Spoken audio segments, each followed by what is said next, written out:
اور جب وہ اللہ تعالیٰ کی نعمتوں کو گن گن کے تھک جائے گا تو اللہ تعالیٰ فرمائیں گے اب تو بتلا کہ تو نے میری نعمتوں کے صلے میں کیا کیا.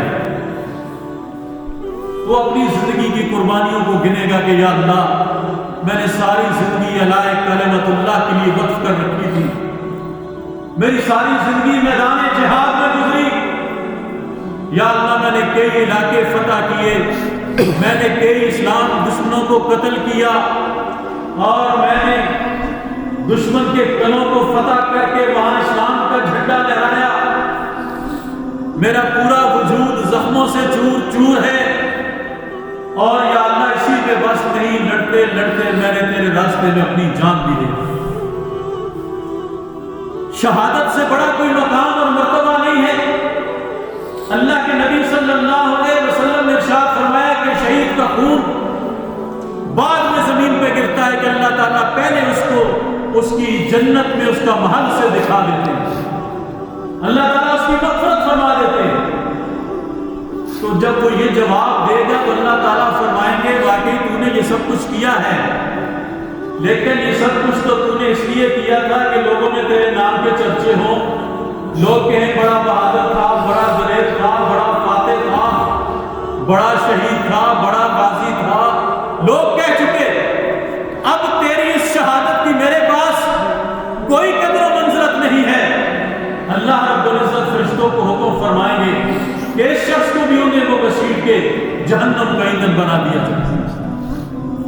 رسول اللہ صلی اللہ علیہ وسلم ارشاد فرماتے ہیں کہ تیسرا جو شخص اللہ رب العزت کی بارگاہ میں پیش کیا جائے گا وہ ایک بہت بڑا عالم دین ہوگا.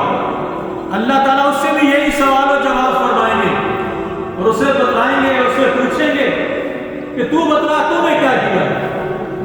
وہ کہے گا یا اللہ میں نے ساری زندگی تیرے دین کو سیکھنے سکھانے میں گزار دی، میں نے ساری زندگی لوگوں کو تیرا دین پڑھایا، تیرا دین سکھایا، خود سیکھا. کئی علماء میرے شاگرد، کئی حفاظ میرے شاگرد، کئی قاری میرے شاگرد. میں نے بڑے بڑے بیان کیے، بڑی بڑی تقریریں کی، بڑے لوگ میرے بیانات سے متاثر ہوتے، میرے لیے زندہ باد کے نعرے لگتے، بڑے لوگ میرا بیان سن کے رائے ہدایت پہ آئے، لوگوں کی اصلاح ہوئی. کئی بے دینوں نے دین کی راہ کو اختیار کیا، کافروں نے اسلام کو قبول کیا، بڑی واہ واہ ہوئی.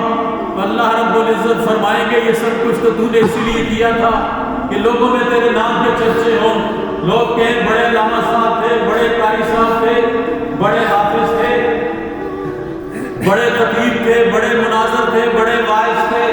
لوگ کہہ چکے اب تیرے اس عمل کی میرے پاس کوئی جزا نہیں، یہ جن کے لیے کیا تھا ان سے جا کے بدلہ لے.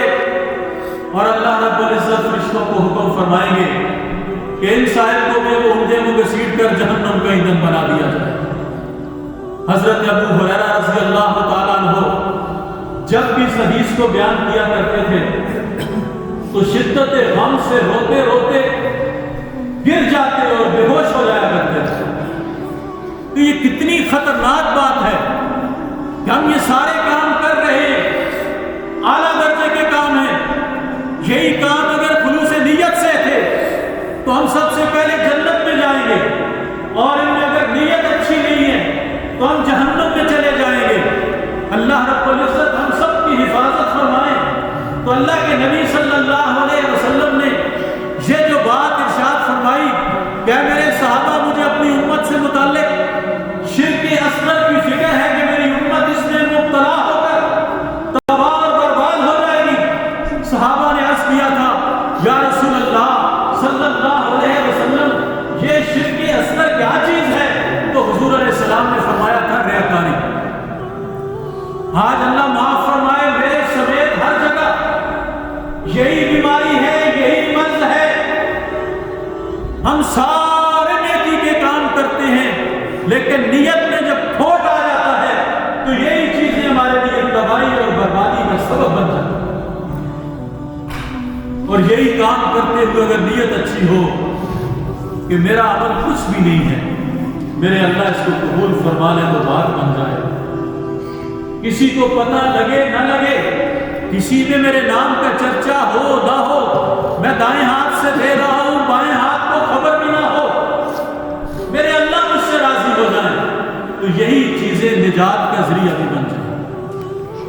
اس لیے رمضان کا آغاز یہ سوچ کر کریں کہ یا اللہ روزہ رکھیں گے تیری رضا کے لیے، تراویح پڑھیں گے تیری رضا کے لیے، قرآن پڑھیں گے تیری رضا کے لیے، صدقہ دیں گے تیری رضا کے لیے، خیرات دیں گے تیری رضا کے لیے، زکوٰۃ دیں گے تیری رضا کے لیے، افطار پارٹیاں بھی کریں گے تو تجھے خوش کرنے کے لیے، کسی کو افطار پیکج دیں گے تو تیری رضا کے لیے۔ یا اللہ ہمارے اعمال کو اپنی بارگاہ میں قبول فرما لے اور ان کو ہمارے لیے ہماری نجات کا ذریعہ بنا دے۔ اگر تو نیت ہوگی یہ، پھر اس پہ ملے گا اجر و ثواب، اور اجر و ثواب بھی بے پناہ۔ اللہ رب العزت فرماتا ہے صوم لی وانا اجزی بہ، کہ روزہ میرے لیے ہے اور اس کی جزا بھی میں خود دوں گا۔ اور علماء نے اس کا ایک ترجمہ یہ بھی کیا ہے کہ اللہ فرماتے ہیں روزہ میرے لیے ہے اور اس کی جزا میں خود ہوں۔ اب جس چیز کی جزا اللہ خود بن جائے تو اس کا مقابلہ